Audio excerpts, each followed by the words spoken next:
c'est Alain Bertrand. Certains d'entre vous l'ont sans doute connu, Alain Bertrand.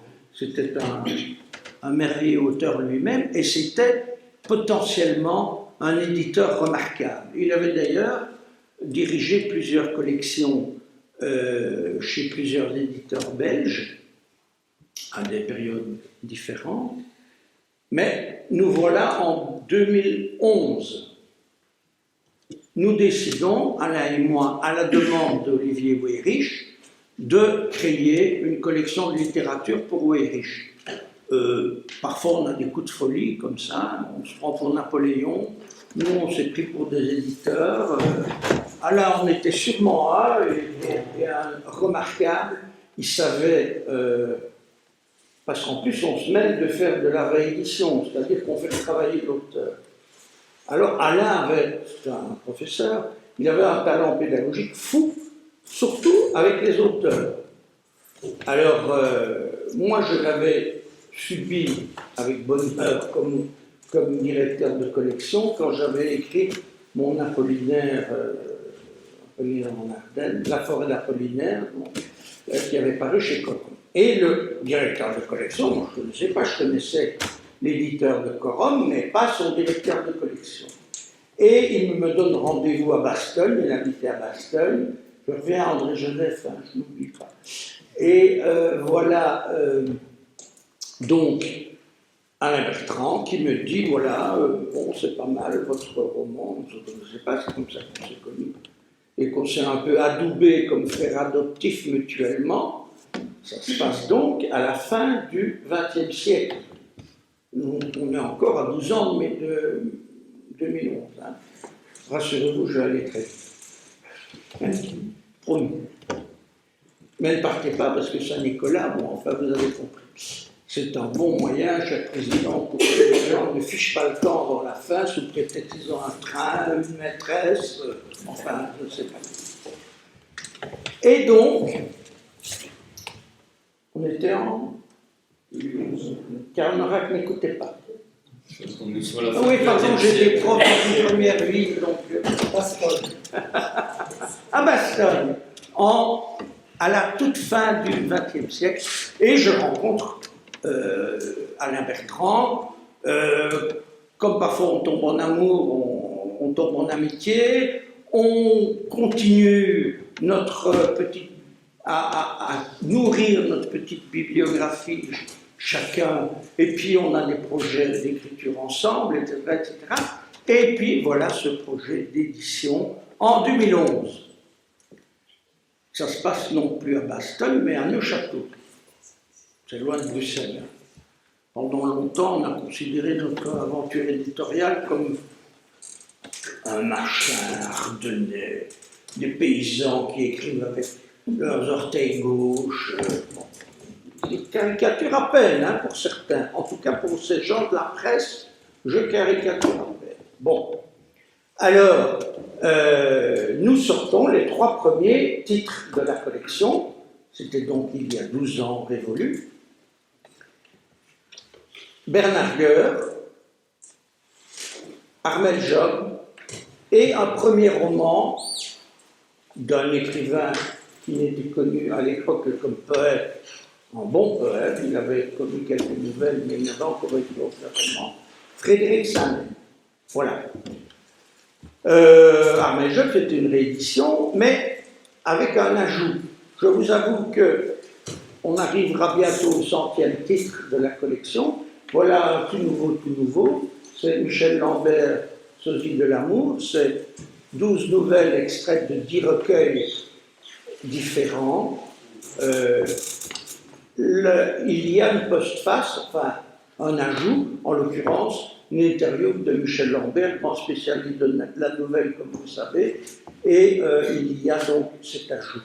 Quand on réédite quelque chose dans la collection, on essaye toujours d'ajouter une postface ou une analyse, sans toutefois sombrer dans l'académisme universitaire. Hein. Ce n'est pas vraiment notre truc. Ceux qui me connaissent savent que c'est un monde qui m'est étranger, sinon antagoniste.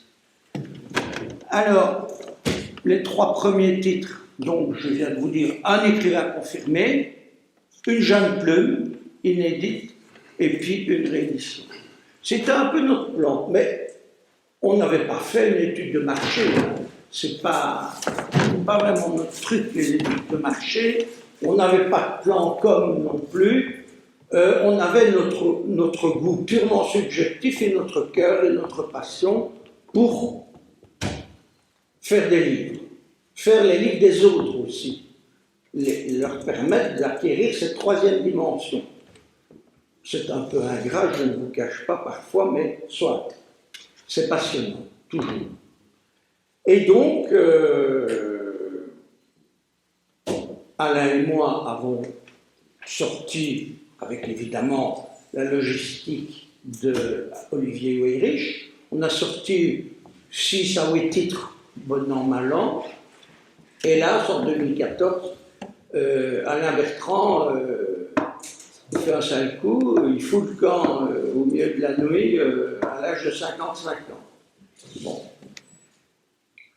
Je dois vous dire que je me suis interrogé beaucoup en me disant, bon voilà, c'est fini, moi je ne continue pas tout seul, qui suis-je? Parce qu'on a toujours voulu travailler avec les coups de cœur. Donc, qui suis-je pour décider que tel livre mérite d'être publié et tel autre ne le mérite pas? Bon, bien sûr, le coup de cœur est notre boussole, mais enfin, tout seul, un pauvre cœur qui bat tout seul. Donc, je me dis non, je vais continuer en pensant à Alain beaucoup, mais je vais demander à quelqu'un d'être à mes côtés. Ce fut d'abord Frédéric Sanen, et puis, après 3 ans, depuis, donc ça fait quand même maintenant un paquet d'années, c'est quelqu'un que vous connaissez comme rédac-chef du carnet Les Instants, c'est Nausicaa Dewey, qui, comme moi, lit des manuscrits. C'est un gros boulot. Rencontre des auteurs. On ne veut jamais publier par contact ni virtuel ni même vocal. Hein. On veut rencontrer des gens, ça doit rester toujours pour nous un plaisir. Et puis, voilà, parfois on demande, on dit ça pourrait faire un très chouette bouquin, mais c'est peut-être un peu gras. Ça, c'est mon dada, ça. Chercher le gras. Je préfère le manger que le lire, le gras. Ça se voit, vous me direz. Et ensuite, et puis voilà, on sort toujours 6 à 8 titres par an, souvent des romans, parfois des nouvelles, des recueils de nouvelles. On sort également des genres littéraires, bon, c'est toujours du roman ou de la nouvelle, de la prose, mais parfois, dans la collection de littérature générale Plume du Coq, il nous arrive de sortir des romans historiques. On a même un roman ou deux humoristique. Difficile, ça, difficile de trouver des auteurs. Bien évidemment, des romans policiers, disons, littéraires, etc., etc. Parce que, je dis plus littéraire, parce que nous assumons complètement le goût que nous avons aussi. Là, quand je dis nous, c'est Olivier Weyrich et moi, pour la littérature de gare, mais les petites gares de province, les gares où il se passe des tas de choses, pas où les gens font passer, c'est la collection Noir Corbeau. Alors, cette collection Noir Corbeau, elle n'existe que depuis 4 ans, elle a une quinzaine de titres, elle a des auteurs récurrents avec des personnages récurrents, parce qu'on assume complètement les lois du genre dans leurs traditions les plus connues, et qui amusent le lecteur ici, on assume complètement notre choix de faire de la littérature de distraction. Voilà. On espère que c'est quand même écrit, mais le but, c'est d'emmener son lecteur avec un gros clin d'œil, j'allais dire une clignette, parce que je garde mon jargon liégeois malgré mon exil.